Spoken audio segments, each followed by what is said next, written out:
Hey, what's up, everybody? It's me, Danae, and I'm here with a message for you. What's going on, everybody? Happy Monday. Back at it again. New week. It's April 29th, I think? 28th. April 28th, 2025. Gotta make sure I emphasize that for myself these days. Yeah, feeling good, feeling great. Hope your week is starting off fresh and fabulous. And that you had a good weekend. We just had a new moon in Taurus, of course, on Sunday. So you should definitely still, you can definitely still be emanating in those vibes, harvesting luxurious, decadent, even sensational new beginnings that are very much tangible, not just idealistic, not fantastical, not just, what was the other word that I was like, I always say fantastical, but there was a word that I thought of. I was like, that actually, fantastical is probably not even a word. It might be, but there was another word that I was like, that one is actually a real word. Maybe you should use that sometimes. Oh, but now I can't even remember it. Fantastical.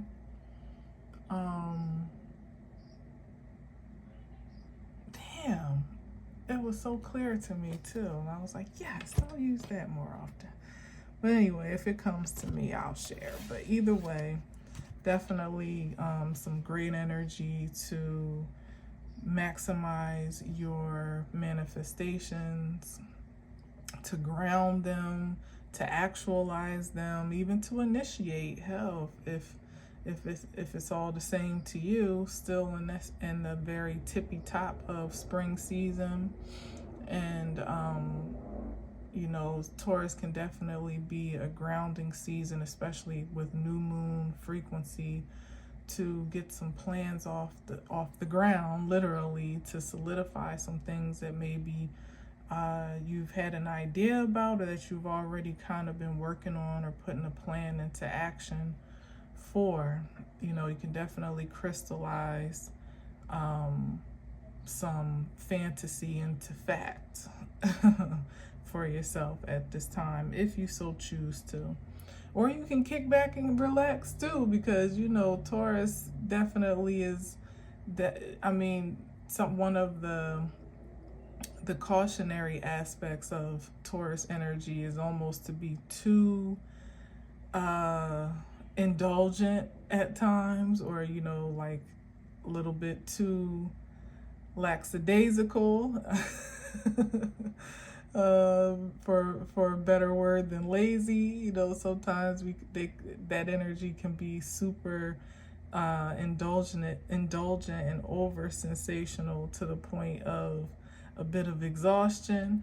So I guess a fair balance, being it is ruled by Venus, would be safe and fair, So maybe if you're an overworker, maybe you're finding yourself chilling out a little bit right now, or maybe if you have been taking it easy, you might feel a jolt of energy and enthusiasm to do something particularly productive, and it actually be grounding, not just fleeting or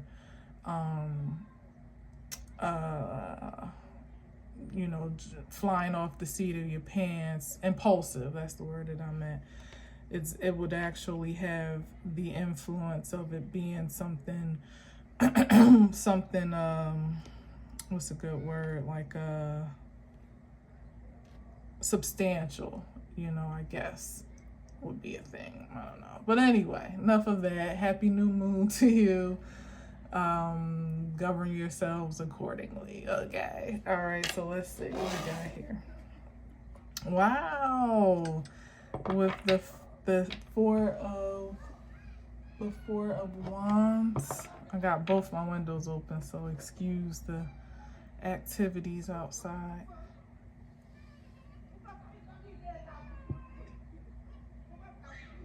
Oh, shit. Okay. Four of Wands is where we're starting. Balance, stability,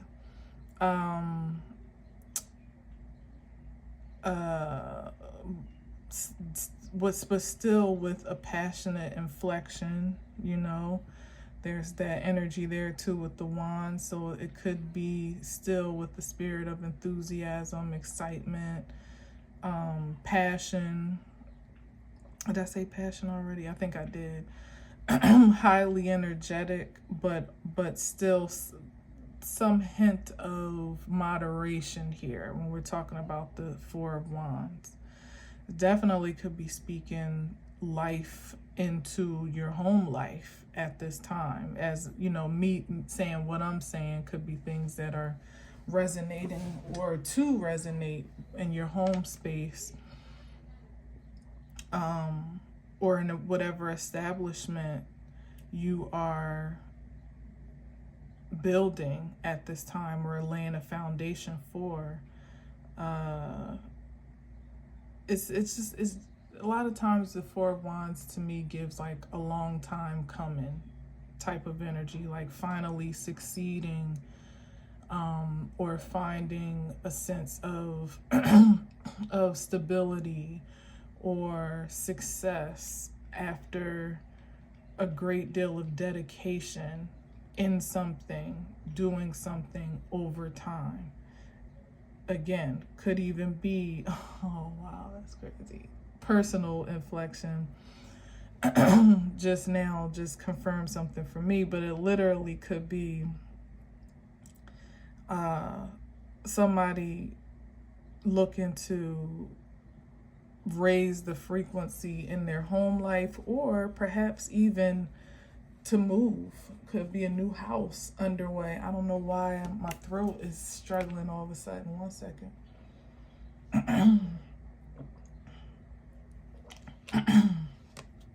Pardon me.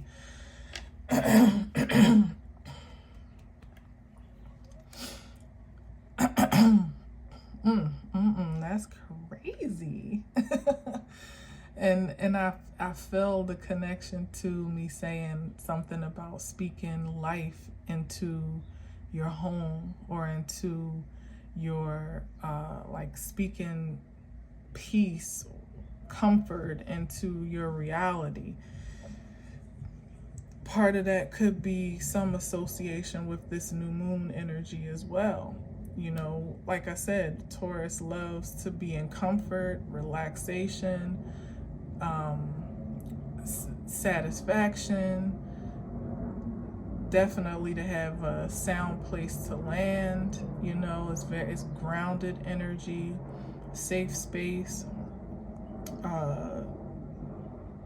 and given it's a fixed sign, you know, definitely looking for a sense of stability, maybe even routine, or just something familiar, you know, to some degree.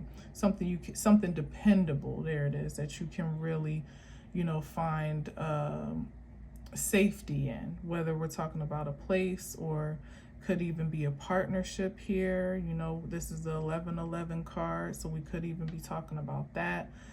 I'm not really sure exactly what we're talking about. I'm just rattling off multiple things, maybe because of the sense of this new moon where everyone's ideal,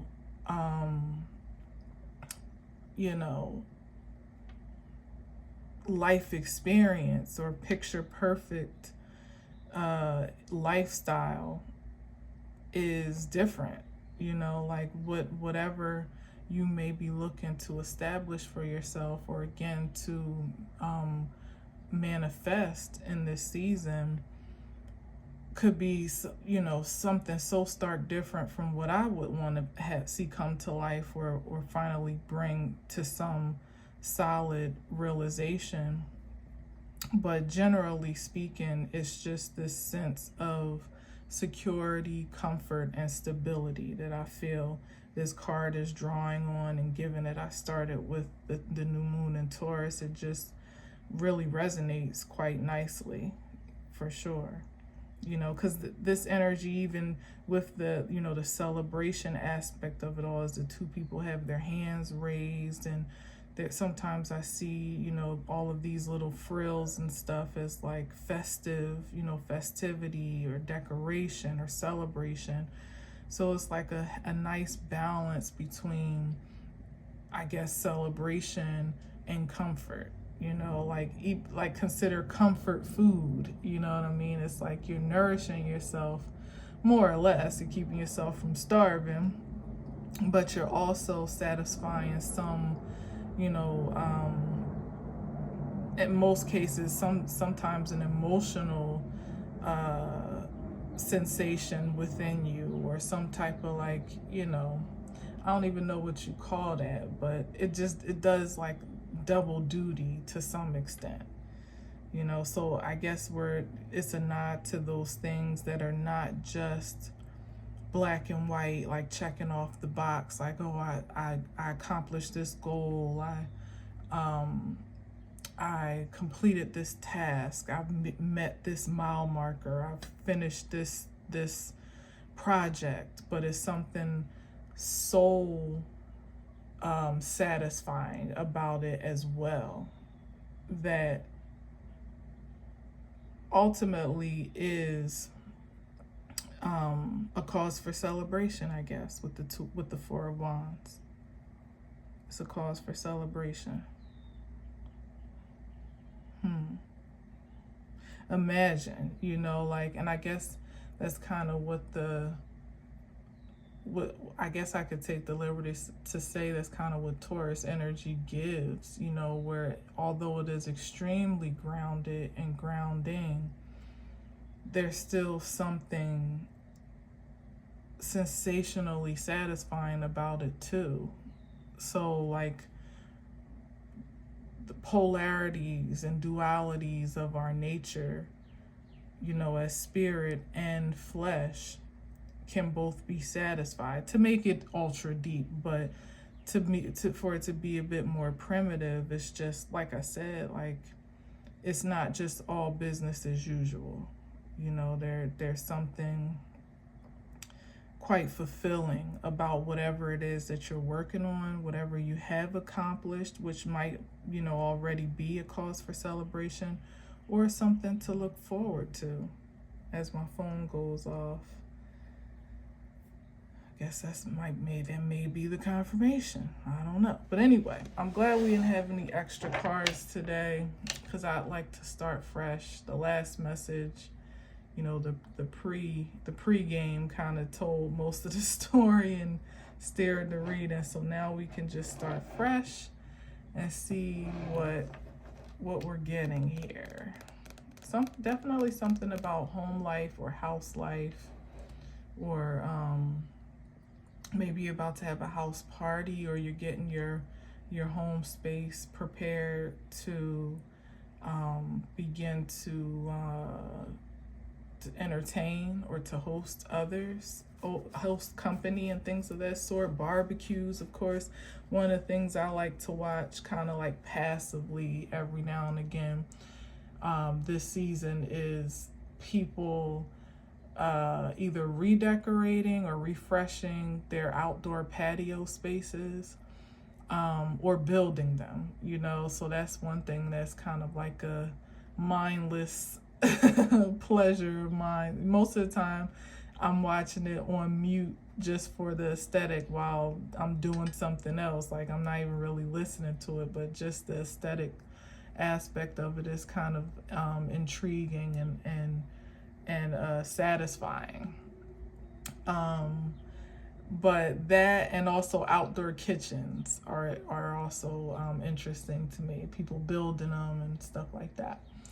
So yeah, maybe that could be some remodeling that's happening, or refreshing, or spring cleaning, or spring gatherings, whatever the case may be. I guess in the vein of which I just spoke, you know, the other aspect of it could be true too, to in your leisure time and in the leisure that you are expending, to be thoughtful about how it can be constructive. What's wrong? That's your spacer? Okay, all right. Does it hurt? No, just did it come out or did you push it out? I pushed it out. Why did you do that? And now it's broken, so you're gonna have to get a whole new one. All right, I'll get to you in a minute. Okay. Put it somewhere safe. Lord have mercy. Sorry about that. Sorry. It scared me half to death because he don't interrupt unless it's an emergency. So I knew it must have been something.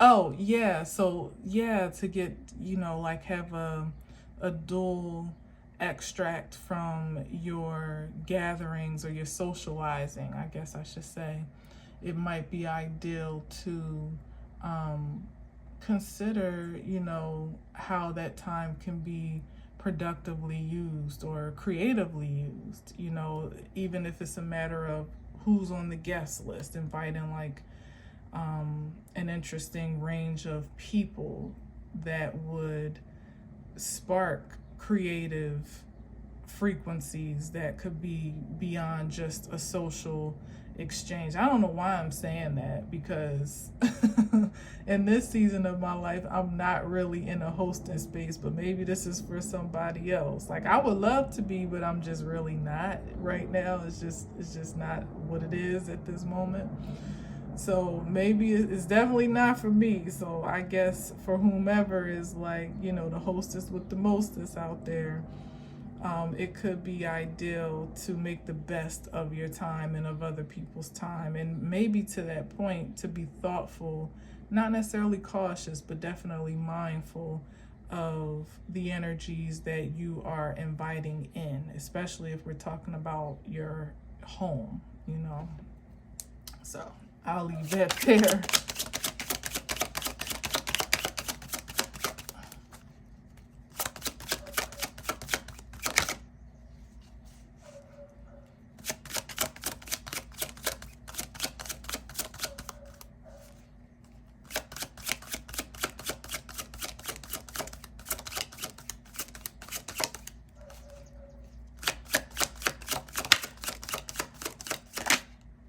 No.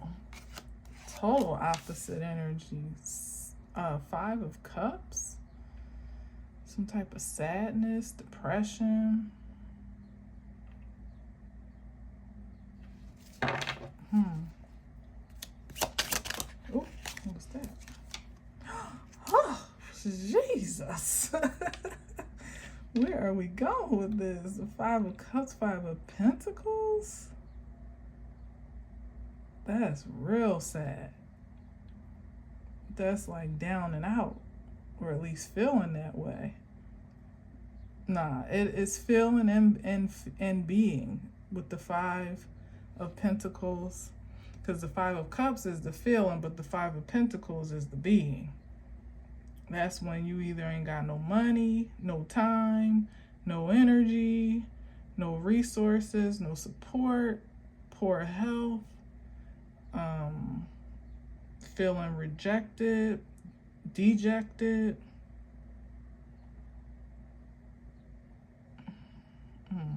And then with the Cups, it's like creating a grave mental and emotional strain that maybe has materialized, you know, or actualized itself as a physical ailment or dis-ease. Like a spiritual dis-ease has become a disease, is what I'm saying. Wow, let me get one more. I thought the cards was awfully quiet as I was shuffling. 4 of Cups on account of a missed opportunity. Or this is someone wishing that they could go back from that Five of Cups when they had an opportunity that may have kept something from either festering or, oh man, or evolving, advancing is what I want to say. Because it's feeling deep on the it's feeling heavy on the health spectrum for me now. Like I said, it could have been someone noticing some symptoms or feeling some, feeling unwell or something like that at some point, and either being in denial about it or refusing to take care of, refusing any type of urgency on the matter, like to just go to the doctor or,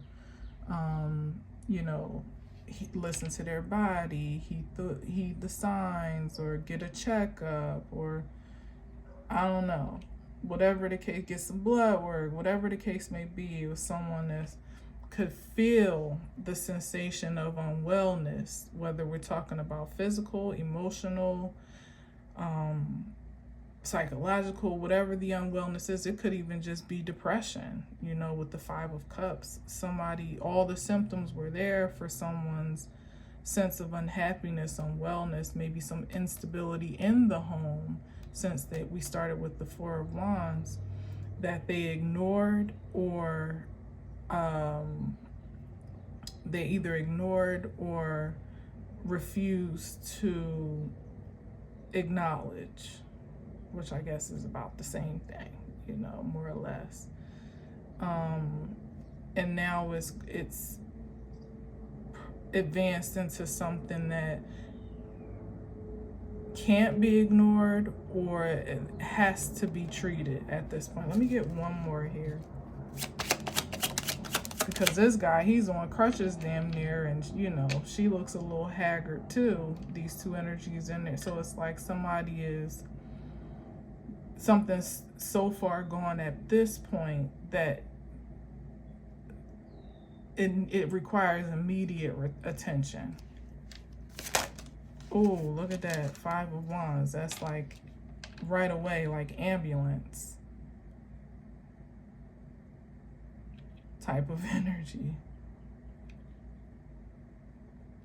Could even be like multiple surgeries or injections, or just a series of tests. But really it's speaking to something moving quickly, like I said, advancing in an accelerated way.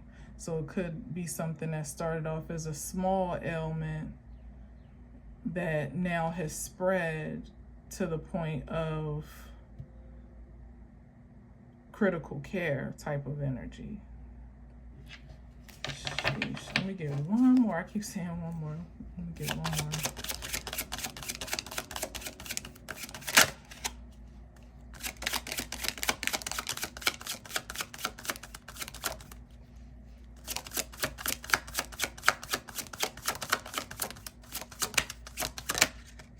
With the Star card, that's the healing right there. So is there hope for healing here?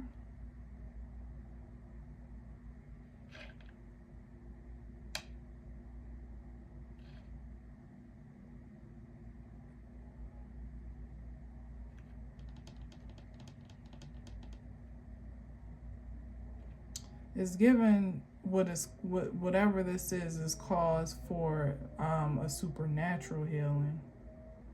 Even as I'm pulling down this card and revealing like this, that Ace of Cups of the Four of Cups that's coming out of the clouds. That's what it's given. Like what's needed is for like a supernatural, like divine intervention type of healing. Miracle. A miracle. Yeah. Yeah. And maybe it's on its way. I don't, you know, it may be on its way.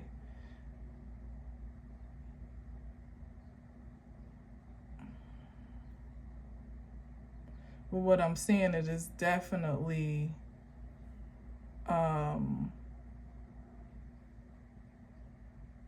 it's the call to action, you know, like a plea unto the divine at this point for that level of intercession, like a supernatural or divine intercession.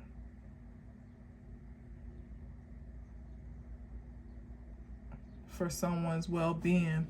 And again, that could even be, like I said, emotional or psychological. It doesn't have to be physical. But as I started this saying, most of the time physical diseases manifest from spiritual dis-ease or imbalance or insecurity, uncertainty, or, you know, trauma, whatever the case may be. Like, especially if we're talking about stress or depression, sadness, guilt, shame, insecurity to some degree, all of that can definitely roll into something real, seemingly out of nowhere. All right, I'm gonna move on. Let's see. I'm gonna let the star do what it do. Okay. Oh, Jesus. Oh my God. What is the devil here for?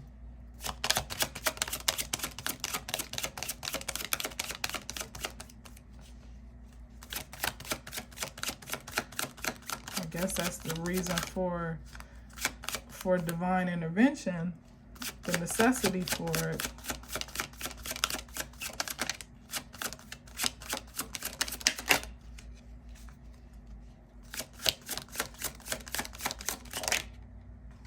Wow, with the Four of Swords.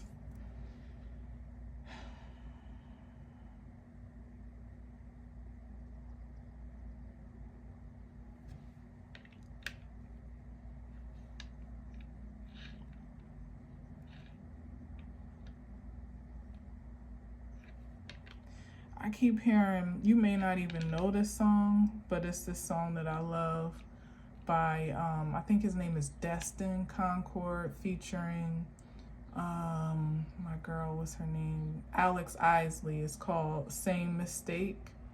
And it's basically a song of someone like talking about repeating a cycle over and over, you know, more or less in love, like kind of choosing wrong all the time or not choosing themselves. But I keep hearing it in my head. I love the song, but it's not like I've listened to it today and it's playing in my head.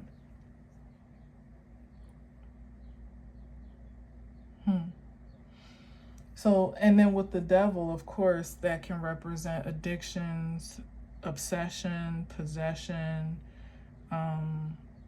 dependencies. So maybe that's the issue with the healing here. So it could, okay, so it could literally could be a depiction of someone that has been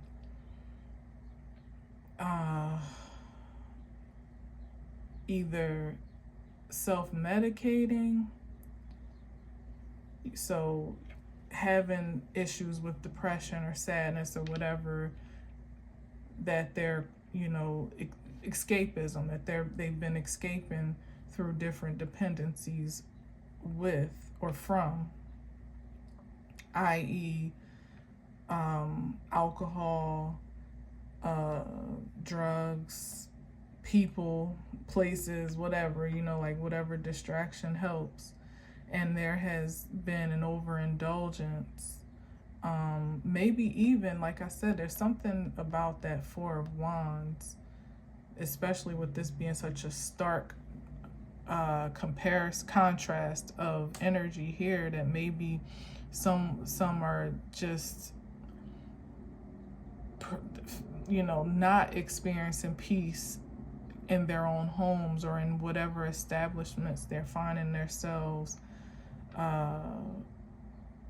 beholden to, maybe responsibilities that they have to a union or to an establishment, whether it be personal or professional. Particularly home, though, it literally is given someone that could just, especially with the devil and then the Five of Wands, it literally could just be someone that is just completely in agony over the I don't even know, the relationship they're in, the choice they've made, the attachments they formed, and everything that comes along with that, to the point where either, like I was saying before, this is that aspect of feeling like, this could even be surgery, somebody kind of being out for the count to be operated on, or being in a position where they're incapacitated, at least from their natural state of mind, if not physically, because of some type of sinister partnership or affiliation, contract, commitment, ultimately, that they feel binded to. And again, going back to this side, it's like somebody that saw the signs, the red flags, the handwriting on the wall, whatever the case may be. There were early signs that were showing themselves by way of the sensation that was evoked in someone, either being around a person, place, or thing, or in their involvement in whatever activities. Like how, it's funny because I was just thinking about this. I was watching a documentary. Well, I mean, it was kind of like, it wasn't official. It was something on YouTube where they were talking about just like the quality of cannabis now, and how, things are being sprayed, and just the different ways that the plant is being manipulated or compromised to advance sales through addiction, ultimately. And, as one who used to be an avid smoker, you know what I mean? Like, for sure, love to. It's sad, but I've been saying for a long time now that I don't trust what the dispensaries are putting out, because I just feel like it's not pure. You know what I mean? I just feel like it's being tampered with, and it just don't make sense that now, even with it being a cash cow, which we know the government is all about, it still feels like some type of, gateway to corruption, to infuse some type of poison or whatever, like whatever impurity they want to infuse. If there's any way to do it, it could definitely be through that, because it's the most unassuming narcotic. Well, is it actually a narcotic? I don't know if it's considered a narcotic, but it's the most unassuming substance that anyone can take, because it seems harmless, but over time it has its effects, especially if you're smoking it and smoking it by impure methods and means, or smoking an impure product. And I was thinking about the difference and how I would feel smoking what I believe to be high quality way back when I was living in New York, even, and for the most part, because that's where I smoked the most. I didn't really smoke much before I moved to New York. And moving there, it was all the rave to more or less find your way to the most high quality, the exotics, the organics, and you paid for what you got, which, was a pretty fair, high price. Not too high, but it was high enough for what you would have, compared to what you would get like just on your run of a mill corner or whatever. But I was thinking about the difference in how I would feel, because they were talking about in the documentary how these hyper stimulated weeds now are engineered to have like a hard punch and a hard hit, but they don't really have legs. And so, and you have to smoke more to stay high, and then you have to smoke more often to avoid like the burnout feeling. And I was thinking about that in comparison to when I used to smoke what I considered good stuff in New York, and you smoke a regular amount and be floating for hours, get a little hungry, eat your little snacks, and more or less fall asleep, compared to when I was, kind of subject to settle a bit, where I am now at times, not always, but at times. And it just, the high wasn't the same, like it wasn't as euphoric. It definitely didn't last that long. So you would smoke more, and you also would crash harder, and then in between not smoking, you would feel like moody, like not just your level even kill, self, which if you're not going to have that effect, smoking weed, then what's it all for? You know what I mean? Like, you could just deal with life as is, and to be more moody and agitated smoking than when you're not, which also then incites you to smoke more to alleviate that feeling, So anyway, I was just likening that flashback to, how how dependencies can ultimately like catch you by the balls over time, you know what I mean? So you think that it just seems like a harmless situation at first, like, oh yeah, I'm just a little agitated, I'll smoke a little more, or you brush it off, or you don't notice it at all. That's what I'm sensing here, at this 5 of Cups energy with the 4 of Cups, where someone maybe didn't really key into the clues and, the emotional flags that were coming up.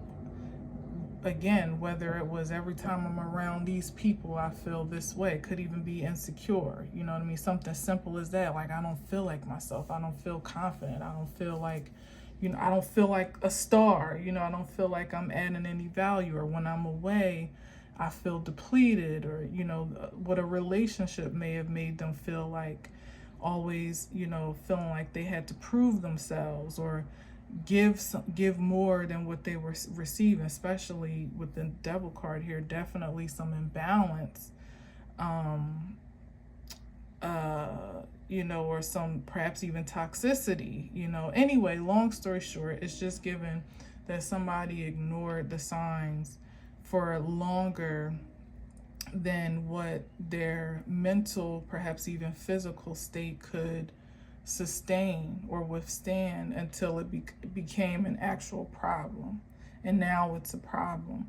It's an issue that someone is more or less like, in some ways it may seem like defenseless or helpless to, like the drug got them, and you know what I mean, like the drugs is doing them, they not doing the drugs no more. Like the dependency is too far gone at this point, and liken that to whether it's a relationship or an ideal, a mindset, a place, whatever, a habit, whatever it is someone being virtually possessed at this point by whatever that thing is, to the point where and why there's a need for divine intervention, Like someone may actually be demonically possessed, again, in a fantastical sense, as I say, because I can't think of the other word I want to use.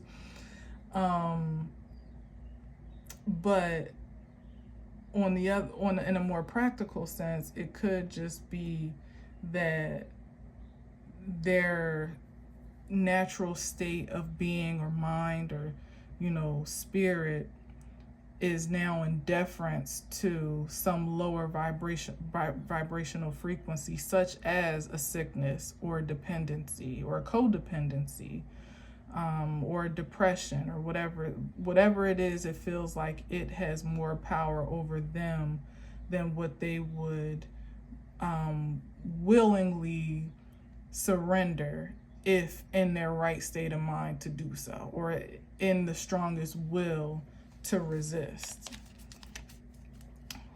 Let me keep going. Wow, yeah, here's the struggle. Here's the struggle. It's like somebody trying to fight for their soul. I don't know. Let me see.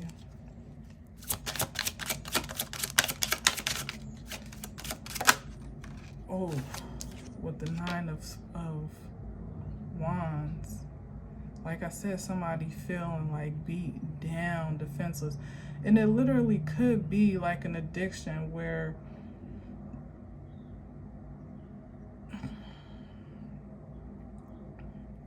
like the habit is strong. And even with someone's best intention, first of all, they're still standing, at least in this depiction. Then they haven't succumbed to their injuries or illness just yet. But it's like somebody trying to get that monkey off their back, like they say. Like when somebody's at a point where they know something is killing them, but they keep doing it anyway. That's what it's given. Like where, like I said, like it's a possession at this point of the mind, body, and spirit, because, kind of like how crack was, where first of all, you could see the evidence of what it would do to other people. So first off, to bear witness to those effects and still do it yourself is one thing. But then once it gets a hold of you,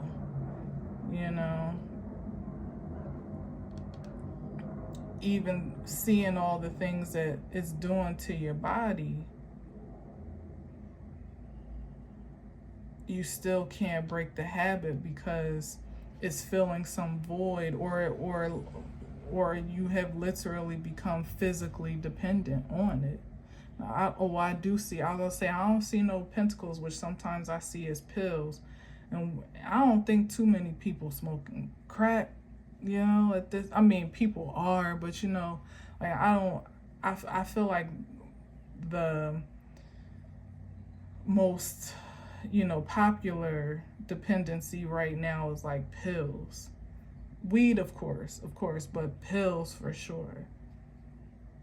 Especially in terms of what can absolutely be fatal. So I was about to say, I don't see no pentacles, but the 5 of Pentacles, the worst card of pentacles you can possibly get, is out here, So like I said, we know what those pills do. You pop one and you have a hard time for the rest of your life getting sober and staying sober. So, it could be something like that where somebody's wanting to fight the urge, fight the addiction, fight that obsession or possession over their being, but it's hard. It's really hard, and it feels like there's more against them, maybe even emotionally at this point. Maybe somebody has lost a lot, and it's even harder to shake a habit when you don't hardly feel like you have much to live for in the first place, you know, or at least at this point, given all that's been lost. And then, you know, there's this call, maybe even an urgency by way of the body to be sober. That's really a tall order. Let me get one more since I got 5 over there.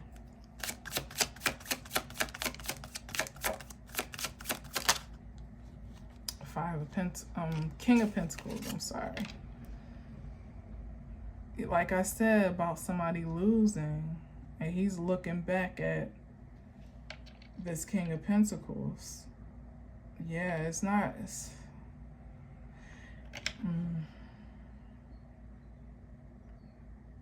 it's giving someone that's reflecting on, that's finding it hard to reflect in any hopeful way at this time. Like the wake-up call and the urgency may be what's happening to their body, to the point, as I said, where it can't be ignored, where maybe somebody's body is breaking down, or they could have had an overdose, an accident, something that is like, you know, kind of stop you on your tracks type of experience.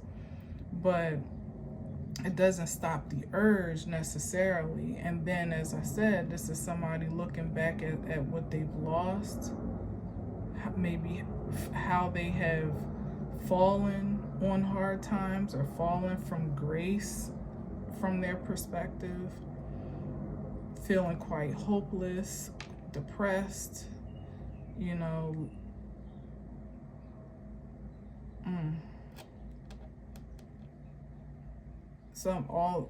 This doesn't give somebody at this point, it's not giving somebody the courage and the will that they truly need to make some, you know, life-saving decisions. Or maybe it is, but it's still not without struggle. And I mean, not just struggle like, oh, I just still want it. You know, it's like, the energy, like I said, of someone whose body could be breaking down, or they could be breaking down in some way, shape, or form, but they're still dibbling and dabbling in whatever the destructive behavior is.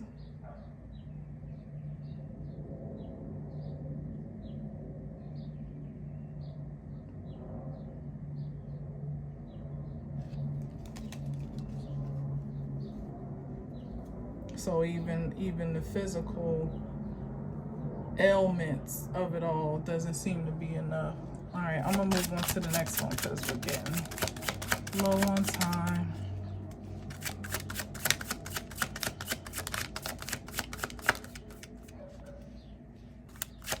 Yeah, this is over here. Somebody's definitely fallen far from grace.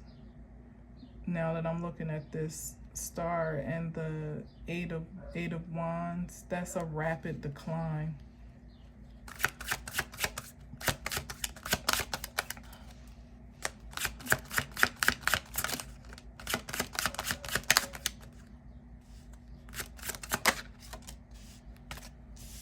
Three of wands. This is a bright look toward the future, so there's still some hope.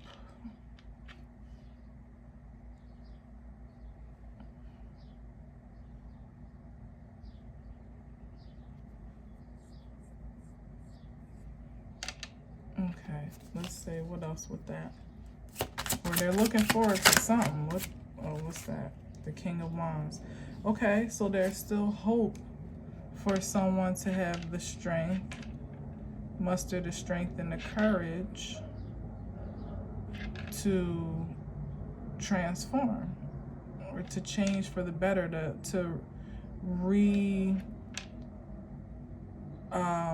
take their power back, to reestablish their power, reclaim their power from whatever this possession, obsession, dependency, addiction, whatever it is, habit,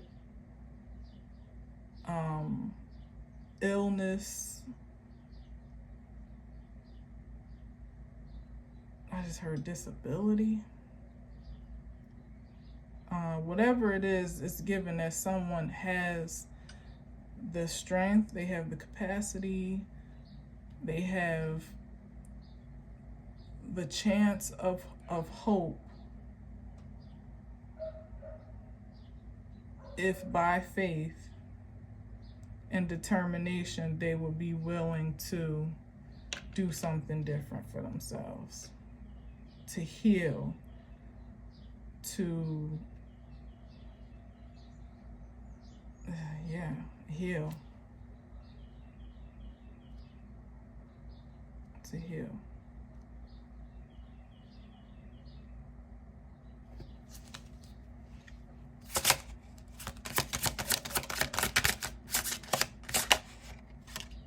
It definitely calls for some walking away, turning their back on some old things, old patterns, old behaviors, maybe old partnerships, associations, places.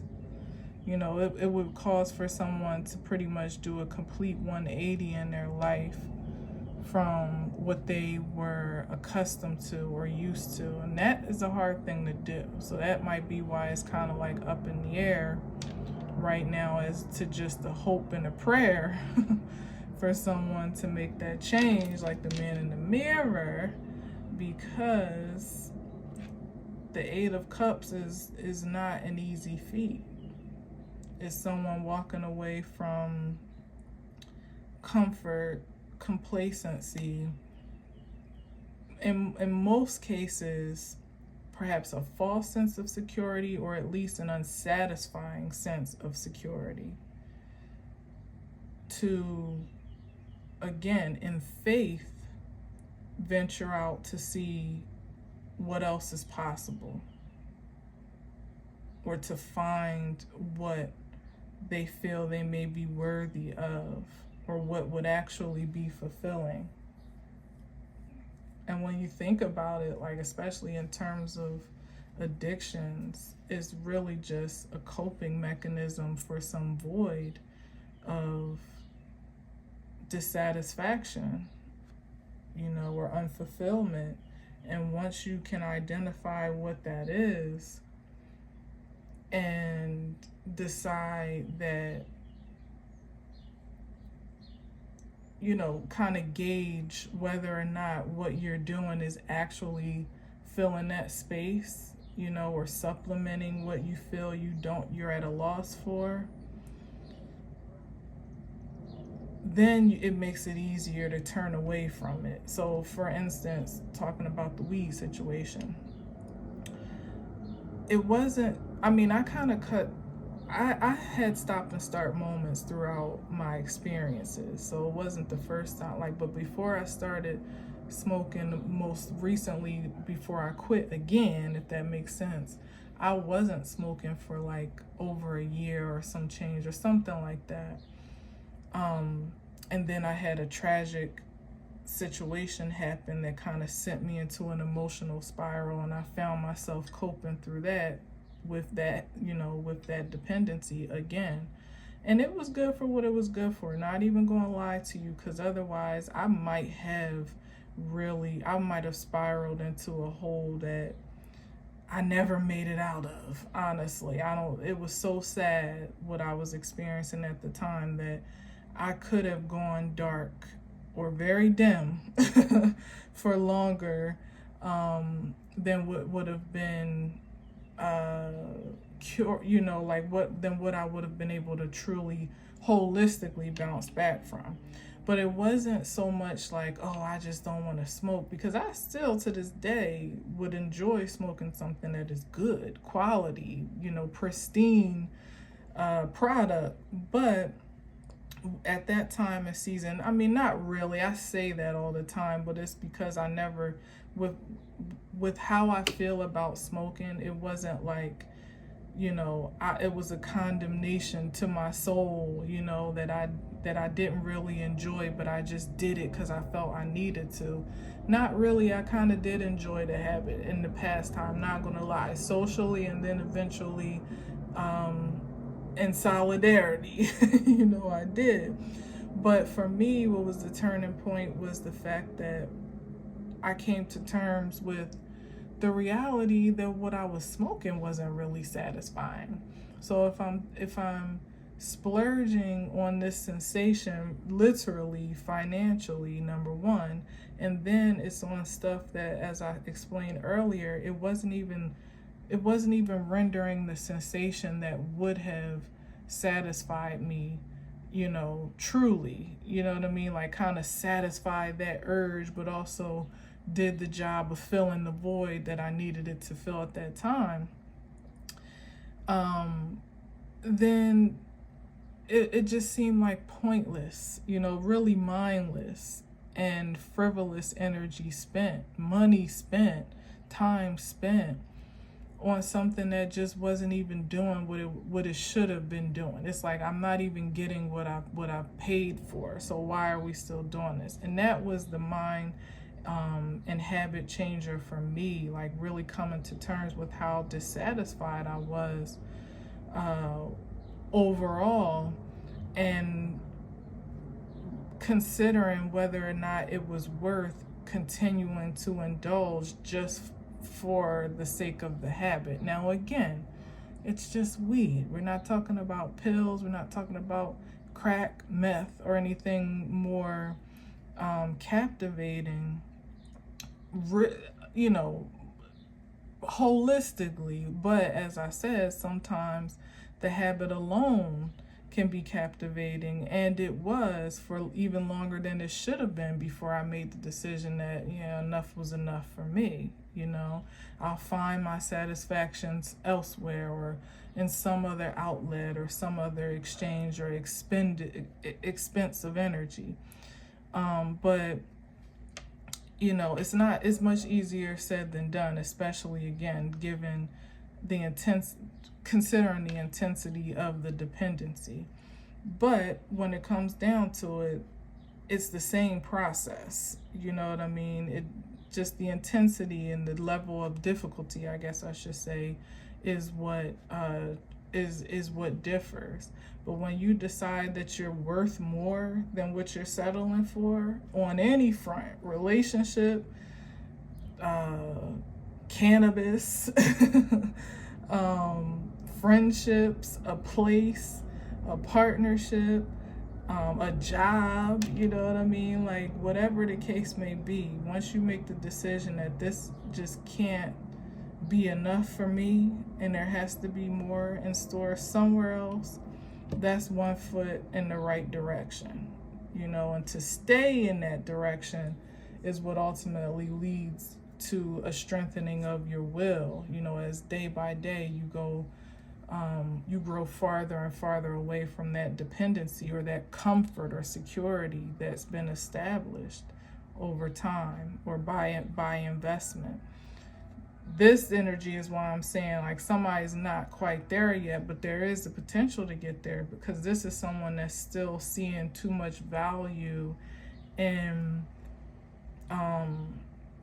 whatever they're getting out of doing whatever they're doing, or being however they're being, or being with whomever they're being with. They're still seeing too much value, or too much to lose, I guess I should say, by not being engaged in this way, and by, you know, in that invitation to walk away, to put that best foot forward.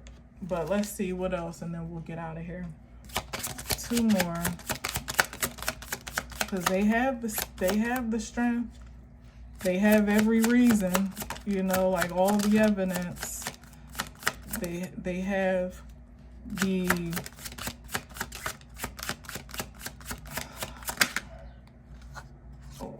Here's independence right here, the very opposite of codependence. You know, and especially if we're talking about relationship, this is someone that can, it literally could be something as primitive as that. It's like somebody is just afraid to be alone, you know, or they see too much value in some relationship that they've established to conceive of how they could maintain that success on their own, you know, or God forbid, you know, to have to rebuild it on their own or reestablish something on their own. But the Nine of Pentacles is someone that is satisfied in their singlehood, or at least in their independence. You know, that's self-sufficient, that doesn't need anything or anyone to feel secure. One more. Whoop. Okay. All right, so we got the Seven of Cups, and that, yeah, it's just going to take someone to kind of dig in to do the work for that long haul. Yep, it's going to take them to dig in, to put in the work, to sow the seeds, to establish that sense of independence and security, and to maintain it. But it's also giving someone, you know, that would have to be open to a change of perspective to do it. Because it's given that someone may, I don't know, I'm feeling with this like sudden feminine energy here, that someone may feel emasculated in some way, shape, or form. Maybe they feel emasculated to need help, or to need healing or support, or to just be in the position that they're in at all. You know, it may be a blow to the ego or the pride or whatever. And not to say it's absolutely a man, it may not be, but in whatever energy it is, that's what I'm getting. You know, that someone feels like vulnerable and, what's another word? Like, I think I said that before, like they feel a bit defenseless and helpless. And I guess man or woman, you know, that could definitely strike the pride and ego in a delicate space, especially if you're not in a position where, or if you are in a position where you don't want people to see you look a certain way, where you don't want to distort a certain persona or public appearance or whatever the case may be. I don't know, but either way, this is definitely, like I said, it's given a lot of silver linings. Well, I guess enough, let's say. Maybe a lot is too liberal, but it's given enough silver linings of what's possible for someone.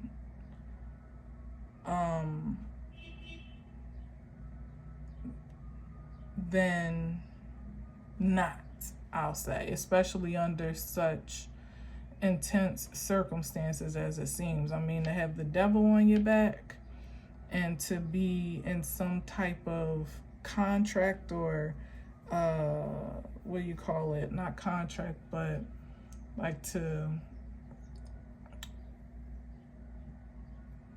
contract, like to be, what's the word for, like when you are debt, there it is, like some type of debt to a lower nature, whether it's yours or whatever it is that you have associated yourself with, or whatever you've committed yourself to, like whatever it is. The first thing it starts with is realizing that contract is null and void the moment you decide that it is. Same as I said with my experience with weed. As soon as I decided I no longer wanted to indulge, that was it. It wasn't a matter of, not this time around, you know what I mean? The last time around that I stopped, which has been for, shoot, almost 2 years now. Yeah, wow.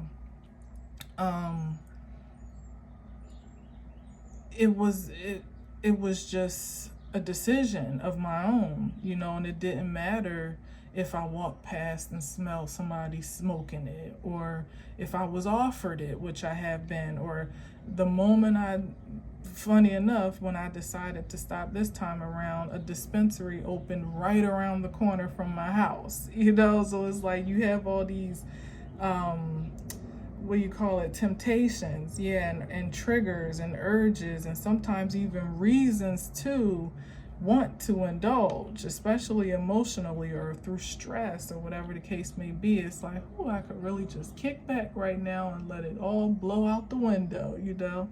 But when you consider the long-term investments and effects, even, like, sometimes it just doesn't, the math don't math.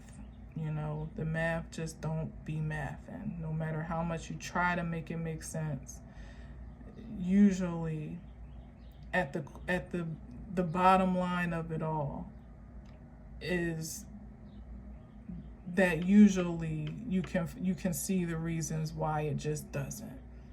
You know, no matter what we conjure up in our minds at times, like, oh, it's just this, or it's just that, or it's just for a little while, or I just so I can make some money, or just till I can get on my feet, or whatever. It's like, at the end of the day, if it's a detriment to your well-being in spirit, mind, or body, you know, it's probably a strong case for release, person, place, or thing. All right, so let's see.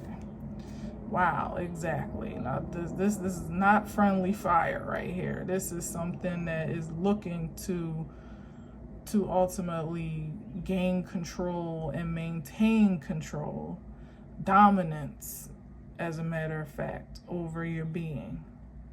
Is not playing pity pat, is playing for keeps. Whatever this is that we're talking about. So whatever somebody, or maybe that we all in some way, shape, or form either have been, or you know, maybe will be. I hope not. So I hate to even project that, but perhaps have been or are up against at this time, is a strong influence, you know, but it's definitely defeatable. You know, it's surmountable. Yeah, like, it can be beat. The King of Wands here says so. That one energy alone, of course, with the star, and you know, that means you could have divine inspiration on your side if you would accept it, you know, and receive it, divine intervention and influence. And that there still is great value in who someone is naturally, you know, something to be salvaged here, and just who they are by themselves, independently, that is worth saving, you know. But it's like a personal wow with the Ten of Swords. Yeah, like really beating the habit, beating a what is that, like a struggle, or well, again, this is the intention of whatever the thing is, but this can also be flip-flopped to be the fate of whatever is coming up against, you know, whatever opposition this is when it meets you or whomever, hopefully not you, but whomever, in their most confident and secure state. Or just even with the you know, like the faithful outlook, hopeful outlook to be so. You know, the miracle or the intervention is that if you can just give divine a little bit, they can push you forward, you know, and supplement the rest. But you got to give something.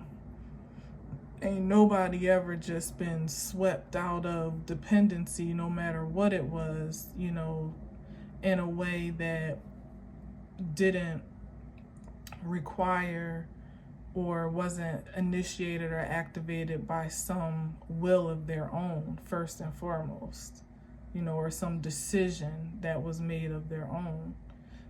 Like I said, I decided I didn't want to do it anymore. And even with all the temptations that opposed me, you know, from that moment, the decision was set. And so I believe that it may have even been divine intervention that strengthened my will against the temptation to kind of go backwards in that season, where it wouldn't have done me any good. Ultimately, it wouldn't have been any good for me. Would have just been more of a waste of money, a waste of time, and a depletion of energy that I just didn't have to spare, justifiably, you know. And like I said, it's easier said than done in some circumstances, but it's all about what we tell ourselves is possible. It always was, or impossible, you know, or what we agree with from what's projected to us. That has and always will be within our own power, and largely our own responsibility, first and foremost. Because like I said, ain't nobody gonna come do it for you. Nobody's gonna come smack your hand and successfully separate you from anything that you're doing, indulging in. Funny, it comes so full circle, because I talked about that Taurus energy that can be overindulgent sometimes, a little decadent and things like that, you know. But the balance is what we settled on, is that it's human to enjoy yourself, to indulge your senses, to feel good, to enjoy life, but everything in moderation. You know, nothing in excess really is all that great for you.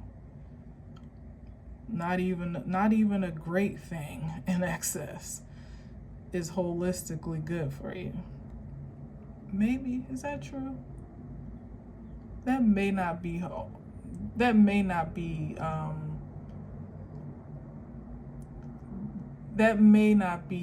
sound across the board, but what I will say is there is always a need for some some dissonance, some polarity or duality, you know what I mean? If anything, it helps to appreciate the good and the great that much more. But what we've been talking about here is when too much of a bad thing that felt like a good thing at one point in time is at the verge of pretty much ruining someone's life, if it hasn't to some degree already, or on the verge of taking someone's life from their own control, if it hasn't already. And that is the thing that there's prayer and supplication for deliverance from, because that ain't good for nobody. And I wouldn't wish it on my worst enemy, honestly. Nope. All right, so anyway, I'm gonna leave that there. Thought it was gonna be, when I saw that 4 of Wands, I just was like, yeah. Thought we were on a whole nother trajectory, but I guess not. All right, I guess not. Anyway, thanks for listening. Thanks for watching. Until next time, as always, I'll leave you with peace.